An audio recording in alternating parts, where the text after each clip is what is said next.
see a movie where the advertising is a lot better than the film itself? Well, it can work the other way. For years, I avoided seeing Disney's Mighty Joe Young because the TV ads were just so bad. It had that friendly voiced Disney narrator saying how it's gonna touch your heart. It showed him like sitting on a car and these bunch of kids going, "Alright, Jose," and him nodding like it is alright. Disney's holiday movie event. Alright, Jose! He moved this Jeep full of girls out of the way and they're just like, "That was so cool," and another kid is like, "That's so fat." Oh, it looked terrible. That was so cool! So much so that when I heard people say it's actually a pretty good movie and it got pretty good critical reviews and everything, I was just like, no, impossible. Every time I see it, I think of those terrible commercials.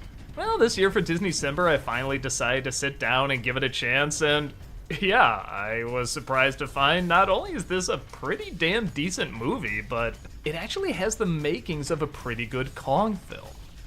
A Disney family-friendly Kong film, but it's still a Kong film. I'm a big fan of the original King Kong story, so whenever like a variation of it is done, I'm always a little curious about it.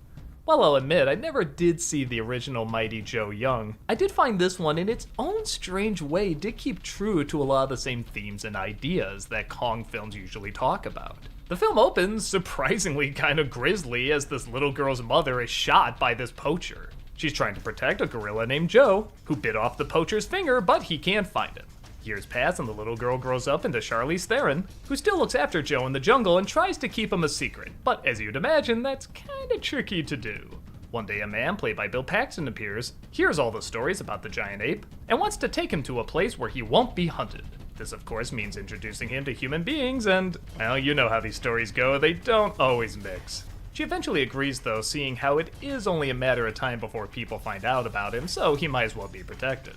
Honestly, faster than usual, they get the creature to the world of humanity. People find out about him relatively quick, and at first, he's actually kind of accepted. There are hiccups here and there, but it's not one of those stories where one little thing goes wrong and suddenly everybody freaks and are trying to kill him or anything like that. They know it's going to be trial and error, and they try to prepare as much as possible, and if something goes wrong, they work with it. As you'd imagine though, something major does go wrong as the poacher comes back and, of course, wants revenge for the monkey taking his fingers.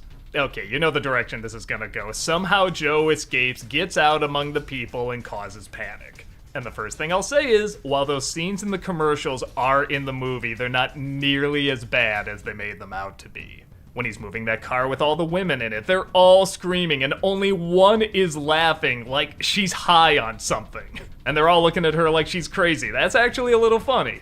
When he sits on the car, and he just does it because a car alarm is going off, and when he finally shuts it up, he gives a little nod. That's cute. And yes, while there are moments where somebody will say, "That's fat," or something like that, there's not a ton. While I'll admit the script is not beautifully written or anything, there are some elements that really pull it through.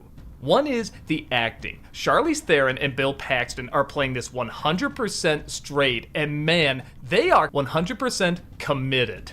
At one of the scenes where Joe is clinging on for dear life, look at how they're performing. You just 100% believe they are losing a best friend. The other is the directing. This movie is paced out really well and knows what scenes to focus on and what scenes not to. They don't do that traditional lean you usually see in family films like this where the animal is good and humanity sucks. No, it shows how tricky it is for these two different species to interact off each other. Yes, there's a lot of ways that we're alike, but the little ways that we're different can drastically cost a lot. I'll try not to go too much into spoilers here, but there is a scene near the end where Joe does kill somebody. And it's not a big surprise, but I am glad they kept that in. A lesser family film would have cut it out, but this movie knows it wants to be a Kong flick. A big part of that is showing that neither species is 100% savage, but neither species is 100% civilized either. The film also does a good job making LA kinda look jungle-ish when he climbs the Chinese theater, which, by the way, did they do that at the premiere? Did they have a Mighty Joe Young at the top of the Chinese theater? They really should have done that if not. There is a sense he's just among different types of animals, and again, that we're not so different, but, well, you know the drill.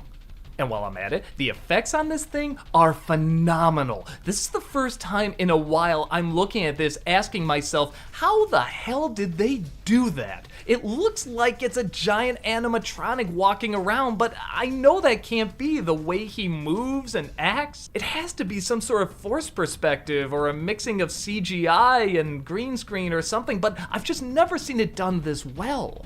He looks way too good and convincing for it just to be CGI. There must have been like a puppet with either a couple people inside or one person or something, and I don't know, for a movie to come out in 1998 and I'm questioning how they did the effects for it, that really means something. The expressions on Joe are also phenomenal. He really feels like an animal, but an animal you can kind of read the expressions for. You don't really see him smile big or get sad eyes or anything like that. He reacts like how an animal would react. To where you have to train yourself, okay, that's what happy means, and that's what sad means when he makes that face, and you pick up pretty fast to it, like you would with any animal. The stuff with the poacher at first I did find a little lame, but again, the way they used it in comparing how LA can kind of be like a savage jungle too is very clever.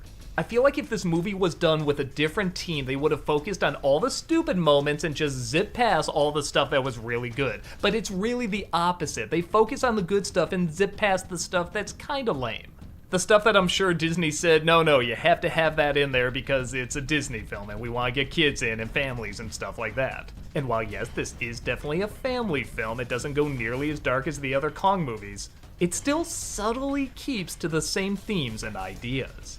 If you were turned off by the advertising or even the fact that it's a Disney film trying to do a Kong movie, I really do say give it a chance. It's not perfect, but it really is better than it has any right to be.